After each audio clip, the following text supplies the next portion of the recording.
Рада приветствовать вас на моем канале и в моем саду. Зима еще не началась, а погода нам устроила такие снежные сюрпризы. Сегодня 26 ноября, а я бегаю по саду и укрываю все, что не успела укрыть.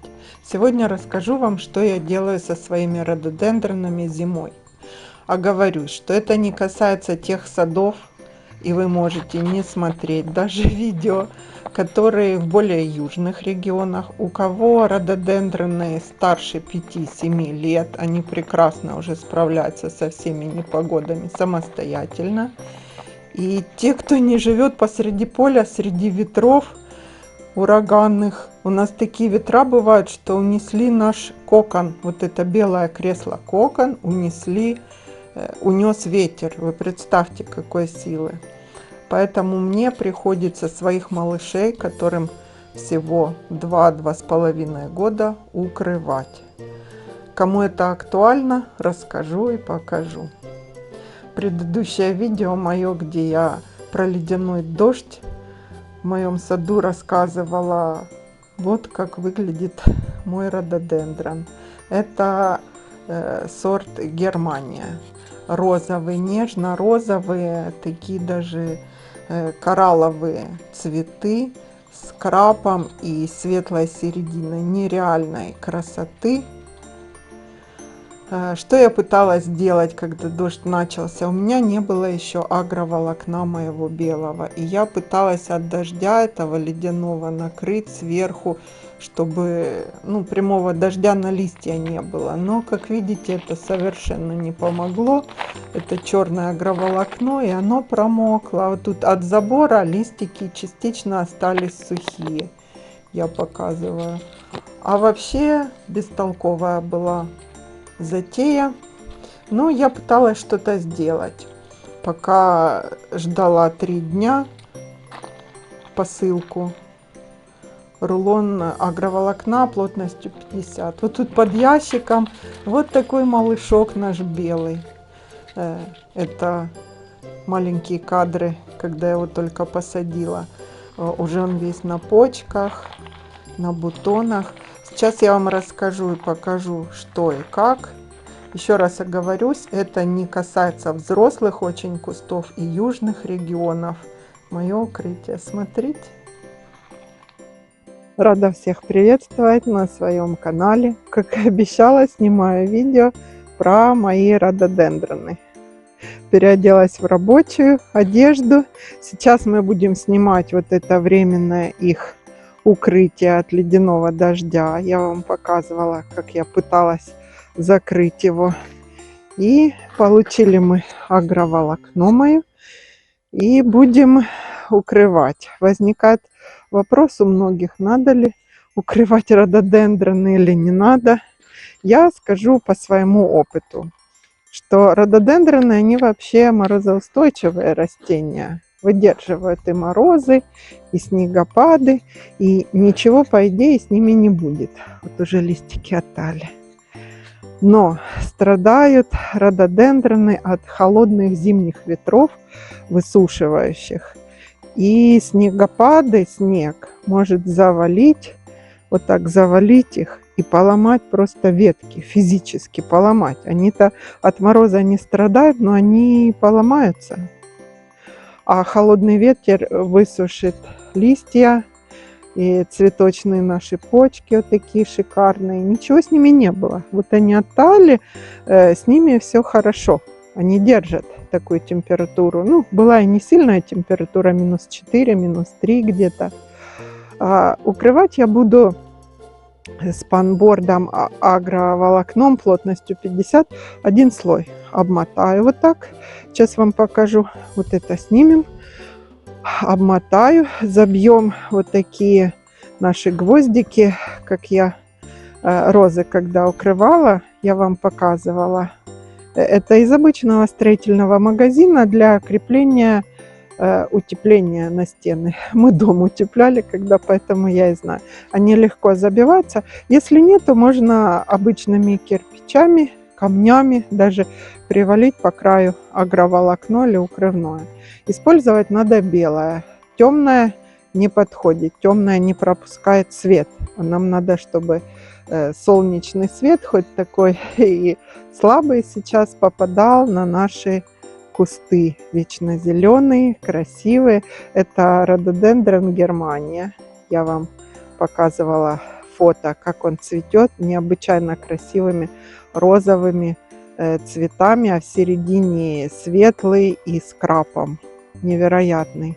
Если предоставится вам возможность, обязательно купите. У меня их несколько штук. Маленький белый малыш вот под этим ящиком. Тоже я пыталась его уберечь. Убираем. И тоже я вот так вот его обмотаю. Почечки, тут тоже все хорошо. И расскажу вам как.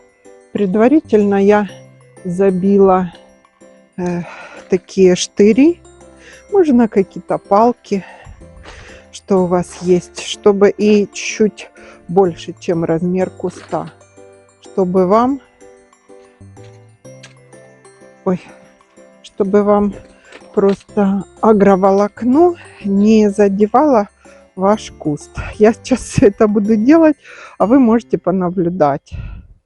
Я включу съемку, наверное, и покажу вам, как это будет делаться.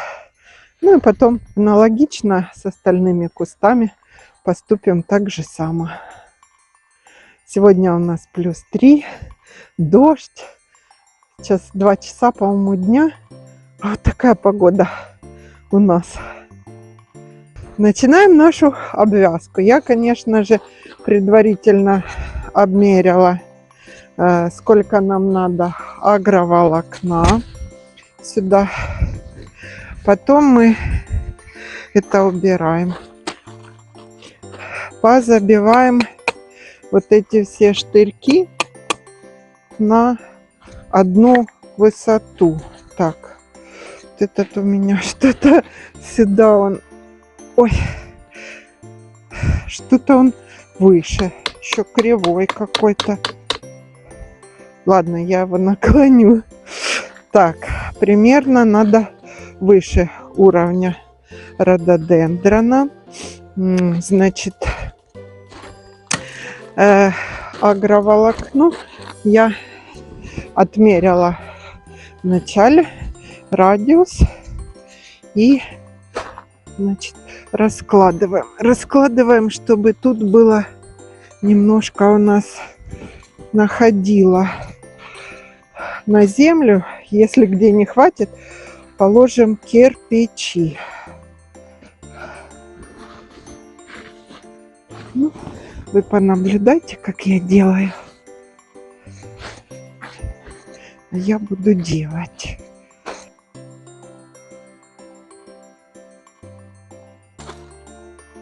Потом, значит, за такие штуки, хотела сказать, берите более длинные, видите?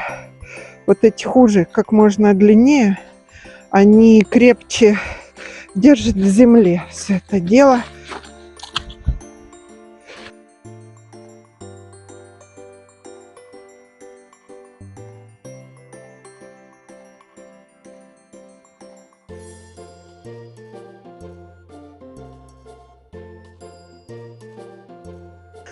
Ну вот, в принципе, не хитрая такая работа. Кому интересно, сюда пошло 4,5 метра, чтобы вы примерно понимали. Теперь, значит, все, что наверху, я тут еще потом позабиваю. Все, что наверху, мы вот так вот, как конфетку, завязываем. Подержи, пожалуйста. Вот сюда, сюда. Нахлёст немножко делаем. Так, сюда. И надо, чтобы немножко был склон на одну сторону. У меня это вот сюда к забору, чтобы снег съезжал. Понимаете? Спасибо. Это сюда. И завязываем все. Вот такая нехитрая работа, которая позволит нам наши рододендроны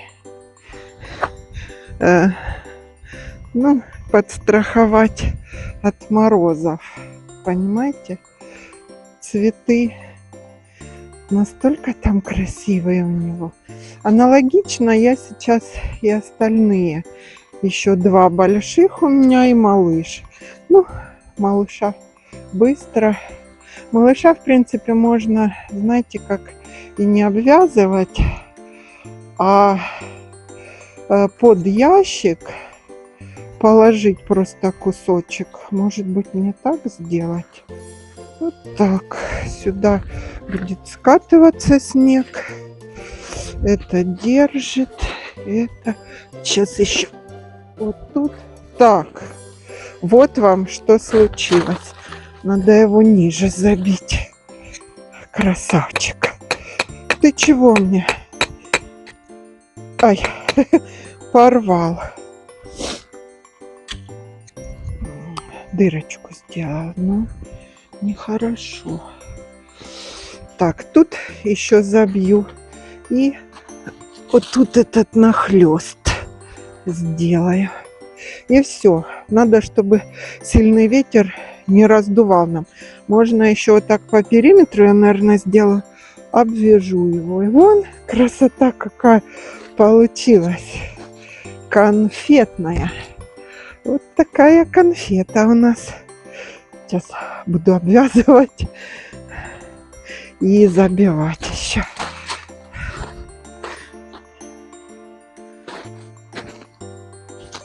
Так.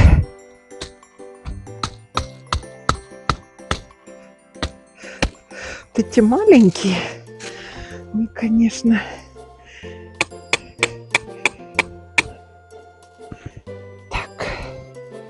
все. Вот и все. Наш подарок готов. Значит, смотрите за своими рододендронами. Я подобным образом сделаю еще азалии. У меня 2 есть. Там растут листопадные. И магнолия. И магнолию тоже. У нее такие огромные почки. Она в этом году первый раз цвела. У нас с крыши падает. Так, перевязать вот тут надо покрепче. Ну все, кому понравилось видео наше, подписывайтесь на наш канал. Я еще много интересного расскажу. Правда, сейчас зима не очень есть что показывать. Погуляем по саду, расскажу про свою планировку, про растения какие. Ну, поболтать будет о чем. Всего хорошего.